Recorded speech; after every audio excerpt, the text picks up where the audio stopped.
پته نشته چې زموږ د پښتانه به نور څومره په جهالت کې لګي، نور به څومره کړېږي، نور به څومره دردېږي، نور به څومره لړزېږي. یو خوا یو وبا راغلی د کرونا وایرس، بل خوا خلکو دا یو جهالت، یو فهمي او دروغ او پروپاګانډا خوره کړله چې یو ماشوم پیدا شو سور چای به وڅکي، دا کرونا وایرس علاج دی، دا ختم، ماشوم مړ شو، زما جنازه به تر هغې پورې نه کوو چې تر څو پورې تاسو خلک نه خبر کړي په یوه ګنټه کې. زه دې تاریان یم چې دا پیدا چېرته شو او دا خلک د دې کوم ځای دی یاره په پېښور کې، په مردان کې، په سوات کې. آیا 3 ماشومان پیدا شوي دي؟ ویډیو تر اخره لازمي وګورئ، دا 1 منټ کلیپس دی، دا ضرور وګورئ، بیا ویډیو له راځو. دا څنګه چل شوی ته بیا ووایه راته. دا 2 ماشومان په کراچۍ کې اوس پیدا شوي اوس، او لکه صرف پیدا شو او خبرې شروع کړې، دا خبرې وکړله چې څوک چې به وکړي د چینۍ نه غیر، او دا به چې کوم دی په لویو وړو په ماشومانو اوس کوي، دا د دې کرونا وایرس چې کوم دی دا بیمارۍ دا علاج دی، بس هغوی الله پاک راولېږل بس. او ماشومان دواړه قسم مړه شو، جنازې نه لري. یو خدای وویل چې جنازه چې زموږ جنازه وشوله بیا نه کېږي، جنازې نه مخکې اوس زموږ دغه وویل چې جنازه مونږ اشاره کړې دغه ته چې کوم دی دا خلک ټول خبر کوي. خپل کالي کې مو قانون ملګري او سرکاري ته ورباندې برابر یې کړه. صحیح ده صحیح ده. خو دستي وکړه چې جنازې نه مخکې دا اوس کوي. صحیح ده.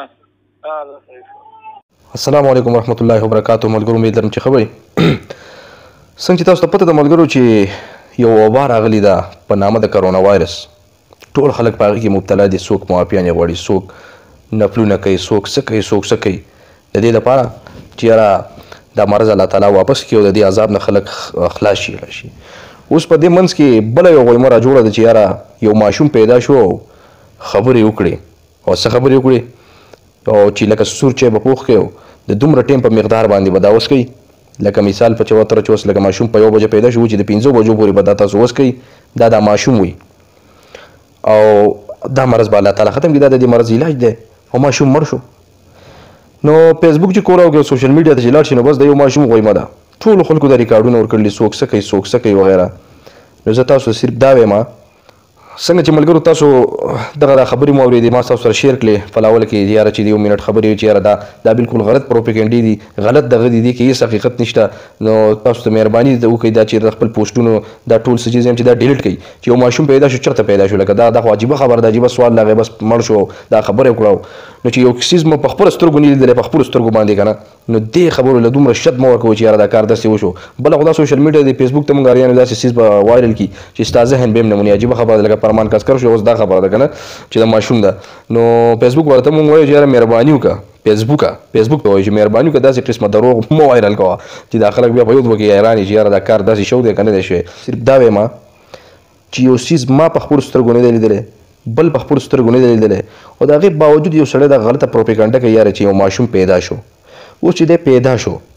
نو کیدی هم شي چې الله تعالی پیدا کړی، ځکه الله تعالی خو یو داسې باچا دی چې هر څه کولی شي،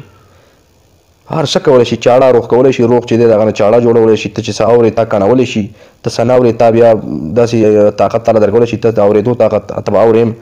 نو که یو ماشوم پیدا شو هغه څه ووې دا هم کولی شي، خو چونکې اوس دا خبره چې کومه روانه ده نو دا داسې نه ده شوې چې یاره یو ماشوم پیدا شو مطلب په پلان کې ځای کې. اوس بله خبره دا ده مین خبره، څوک وایي چې په سوات کې پیدا شو، څوک وایي چې په مردان کې پیدا شو، او څوک وایي چې په پېښور کې پیدا شو. اوس په تاسو یاره که مونږ په خپله کې اوس اریان یو چې دې کې اوس دا رښتیا کوم ځای دی. اوس زه تاسو ته یم په دې کې نه په سوات کې پیدا شوی دی، نه په مردان کې پیدا شوی دی، نه په پېښور کې پیدا شوی دی. دا ولې داسې یو افوا ده، لکه دا خو سوشل میډیا ده. زه اوس څه ورکړم چې یاره مثال په طور په یو پوسټ ورکړم چې په 10 تاریخ باندې به یعنې په 10 اپریل باندې مثال خبره کوم چې په 10 اپریل باندې به یو کار کېږي او یو داسې څیز به راځي، داسې یو سیاره به راځي. اوس په دا خلک اریاني چې یاره دا به په 10 تاریخ باندې دا څه شی. نو مین خبره دا ده چې د داسې قسمه پوسټونو نه، د داسې قسمه خبرو نه، د داسې د وایرل کېدو نه، او هغه خلکو ته مو وایم چې یاره د خپل پیجونو نه دا تاسو مه ورکوئ چې یاره یو ماشوم پیدا شو چې حقیقت نه څوک خبر نه وي. نو چې دا د چا په مخ کې پیدا شوی دی او چا دا لیدلی دی، نو دا صرف هغه کس د دې تصدیق کولی شي. اوس مین خبره دا ده چې هغه تصدیق والا کس خو شته نه چې دا د چا په کور کې پیدا شو، او که د چا په کور کې پیدا شوی نو زما سره زما په پیج کې کانټیکټ وکړئ چې یاره او دا حقیقت دی، په قرآن لاس کې دی چې دا داسې شوي دي، سړی ته لږ ریکارډینګ وکړي د یو ثبوت لپاره چې یاره دا داسې شوی دی. یو خبر بغیر ثبوته کول دا نه دي پکار. او بله خبره دا چې د دې مرض لپاره سور چای دارو شو، شین چای او سور چای دا اوس کوي که نه، او د دومره ټیم باوجود یې اوس کوه، په دومره ټیم کې به اوس کوي، او دی پکې لا هم ووایي چې یاره زما جنازه به لا نه کوي چې یاره زه تر څو پورې تاسو دا چای څکلی نه دا ویډیو مې تر دې پورې کولې چې یاره یو د حقیقت نه څوک خبر نه وي نو مهرباني وکړئ چې یاره داسې قسمه ویډیوګانې داسې قسمه پوسټونه د خپل پیجونو نه مه ورکوئ او 3 ځایه بیا تقسیم کوو اول په سوات کې پیدا شو بیا په مردان کې اوس په پېښور کې دی او پوسټونه اوس هم لالیږي دي مهرباني وکړئ داسې قسمه پوسټونه اوازونه به هم د کړلي یار خلکو اوازونه سینډ کړلي چې یاره دا داسې خبره ده دا داسې دلته کې پیدا شو او د ماشوم داسې خبره وکړه او زر دا خبره وکړي چې یاره دا مخکې پار ورکړه چې خلک خبر شي او مخکې شیر کړه دا ویډیو زما دا وایس ورسوه زما دا آواز ورسوه دا بالکل دروغ دي هیڅ حقیقت په دې کې نشته او چېرته چې مې الله ښاد آباد ساته نو خلک په کورونا وایرس کې مبتلا دی دعاګانې کوي چې یاره الله تعالی دا مرض لرې کړي او دا خو یو پروپاګانډا ده یار نو ډېره زیاته مننه ستاسو وخت ماله د راکولو ماله د وخت راکولو ستاسو ډېره